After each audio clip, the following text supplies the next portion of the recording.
Sir, इस योजना से किनको लाभ होगा और इसकी क्या प्राथमिकताएं रहेंगी, किसको इससे सबसे ज़्यादा लाभ मिल सकता है?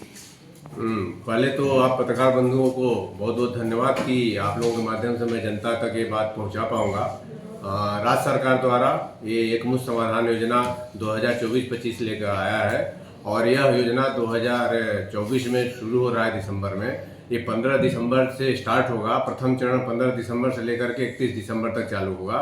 फिर दूसरा चरण हमारा जो है सो 1 जनवरी से लेकर के 15 जनवरी तक होगा और तीसरा चरण हमारा 16 जनवरी से लेकर 31 जनवरी तक होगा। अब इसमें हमारा सबसे ज़्यादा लाभ जो 3 फेज में ये चरण आ रही है, 3 फेज में इसमें से कि पहला जो चरण है इसमें सबसे ज़्यादा लाभ है जो हमारे 15 दिन से लेकर के 31 तारीख तक रहेगा। इसमें रजिस्ट्रेशन कराना पड़ेगा सभी उपभोक्ताओं को। उसमें जो हमारा रजिस्ट्रेशन का मिनिमम जो परसेंटेज फीस होगा, मतलब बिजली का बिल होगा, वह 30% मिनिमम धनराशि से रजिस्ट्रेशन होगा। इसके बाद छूट के अलग अलग टर्म्स है। इसमें लाभान्वित उपभोक्ता होंगे हमारे घरेलू उपभोक्ता जो अधिकांश ग्रामीण में है, दुकानदार होंगे, बिजली जो LMB 2 में चलती है यानी वाणिज्यिक है, और 4B जो संस्थान है जैसे हॉस्पिटल, प्राइवेट स्कूल, विद्यालय, इस तरह के लोग हैं। और हमारा चक्की जो LMB 6 है हमारा, वो इसमें जो है सो लाभान्वित होगा। तो जिसको औद्योगिक श्रेणी, लघु औद्योगिक श्रेणी बोलते हैं। ये 4 टाइप को उपभोक्ता हमारी OTS के तहत कवर्ड है। और एक LMB 5 भी है जो किसान है, पूर्व से ही चल रहा है, वो भी इसके तहत दायरे में है, वो भी जो है अपनी योजना का लाभ ले सकते हैं। यानी 5 टाइप के उपभोक्ता हमारी OTS का लाभ ले सकते हैं। ये जो पहला चरण से स्टार्ट होगा, इसमें पहला जो कंडीशन एक टेक्निकली रूप से है कि यदि पहले आएंगे तो ज़्यादा लाभ पाएंगे। इसमें हमारे इसका स्लोगन भी है, राज्य सरकार ने दिया है कि जल्दी आए, एक मुश्त भुगतान कर ज़्यादा लाभ पाए।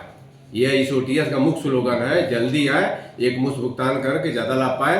और LMB 1 के 1 किलोवाट तक के उपभोक्ता यदि 5,000 से नीचे की धनराशि उनका अगर है तो उसमें उनको 100% भुगतान मिलेगा और उसमें छूट मिल जाएगी LPSC की। तो अब उसमें क्या करना है कि जनता आकर के 30% का रजिस्ट्रेशन करा ले। यदि पैसा बाद में है तो रजिस्ट्रेशन के डेट से 30 दिन के अंदर 70% का भुगतान कर दे। और यदि वो किस्त लेना चाहेगी तो इसमें उसको 10 किस्त है, एक घरेलू उपभोक्ताओं के लिए है। ये या तो फुल पेमेंट करेंगे या तो 10 किस्त करेंगे। इसके बाद जो है सो यदि 5,000 से ऊपर का एरिया है उसके पास, तो उसके लिए थोड़ा सा वो घट गया है, इसमें जो छूट है वह 70% छूट मिलेगी उसको। और यदि 1 किलोवाट के ऊपर को उपभोक्ता है तो वो 60% होगी। इसी प्रकार जो वाणिज्यिक में मैं आ जाऊं तो ये हमारा जो है सभी भार के लिए, इसमें 1 किलोवाट 2 किलोवाट का कैसी कोई वायरिंग नहीं है। यह सीधे 60% एक मुश्त पर रहेगा और 4 किस्तों में 50% रहेगा। यही 4B के लिए भी है और यही हमारा जो है सो हमारा 6 के लिए होता है। अगर ये दूसरी चरण में एंट्री करेंगे तो यह हमारा जो है लोड इसी तरह परसेंटेज LPSC का घटता चला जाएगा।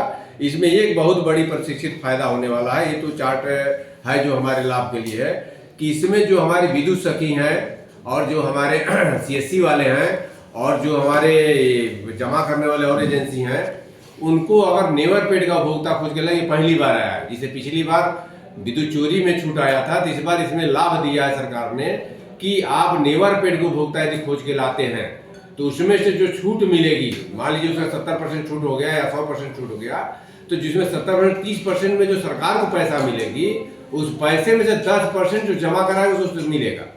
इट मीन्स यदि 1,000 रुपया मान लीजिए सरकार को फायदा हुआ तो 10% में 100 रुपया उस जो लाने वाले को मिलेगा प्रोत्साहन राशि के रूप में। तो एक बहुत बड़ी है। ये जो है सो हमारे CSC वाले भी कर सकते हैं, कोई जो लेकर के आएगा हमारा इसमें जो रजिस्ट्रेशन वाले टीम ले सकती है। तो ये सारी चीजें इसके अंतर्गत विद्युत सखी इसका पैसा 70% रजिस्ट्रेशन के बाद काट पाएंगे। रजिस्ट्रेशन का पावर ओनली CSC को दिया गया और विभाग के काउंटरों को जो 30% का रजिस्ट्रेशन है। तो इन्हीं सब सूचनाओं के साथ ये OTS आ रही है और मैं उम्मीद करता हूँ कि आप लोगों के माध्यम से OTS हमारा प्रथम चरण में सर इसमें जैसे प्रदेश सरकार द्वारा तो प्रचार के लिए आज से ही हम लोगों ने हमारे गांव क्षेत्रों में माननीय चेयरमैन साहब ने भी कहा है कि आप ढोल बजा करके गांव में घूमिए, क्योंकि ढोल की आवाज़ सुनकर बहुत लोग उसको देखते हैं। ढोल के माध्यम से करा रहे हैं प्रचार। इसके बाद जो है सो हम अपनी गाड़ियों से करा रहे हैं, माइक लेकर के जो है सो प्रचार कर रहे हैं गाँव। और इसके बाद शहरों में भी घूम रहे हैं और शहर में हम लोग रैली निकालेंगे। ये 2-3 दिन के अंदर हम 1-2 जितने भी टाउन हमारे जैसे रुद्रपुर हुआ, गौरी बाजार हुआ, बैतालपुर हुआ, मदनपुर हुआ, इस तरह के जो बड़े बड़े टाउन हो वहाँ हम रैली निकालेंगे। तो ये जनता को हमको निर्देश भी प्राप्त हुआ है कि ये 14 तारीख तक हम जनता को जागरूक करने का ही काम करेंगे। लाल पर्ची छपवाएंगे, उसको बंटवाएंगे और जनता के बीच में जा जाकर कैंप टाइप के लगाकर उनके शंकाओं का समाधान करेंगे। तो जनता का अवेयर करने का, और आप मीडिया बंधुओं से भी अनुरोध है कि इस चीज़ को जनता के बीच में ले जाइए ताकि ये घर घर योजना के बारे में जानकारी और जनता से लाभ ले सके। जैसे जो आपका छूट जा रहा है तो ग्रामीण भाषा में इसको कहते हैं कि एक ब्याज लगता है और एक मूलधन होता है, तो जो आपका छूट आ रहा है वो किस पे आ रहा है? हाँ सर, इसमें कहना है जो OTS आई है, चाहे जब भी OTS आई है, मूलधन पूरा रहता है, ब्याज में छूट देती है सरकार। तो ब्याज में 100% का मतलब कि 100 रुपये का है तो पूरा 100 रुपये आपको छूट मिल गया। अगर 10,000 ब्याज लगा तो 10,000 ब्याज आपका छूट हो गया। तो इसमें जो OTS आई है, इसमें सरकारी जो है जो LPSC लगा हुआ है, जिसको हम लोग लेट पेमेंट सरचार्ज बोलते हैं या गाँव की भाषा में ब्याज बोलते हैं, उसमें छूट है सर। तो ये OTS उसी के रिगार्डिंग है। क्या नाम है सर आपका और किस पद पे जनपद में कार्यरत है? मैं अधिशासी अभियंता विद्युत वितरण गौरी बाजार के पद पर हूँ और मैं यहाँ 5 अप्रैल से कर रहा हूँ, 5 सितंबर से। Thank you.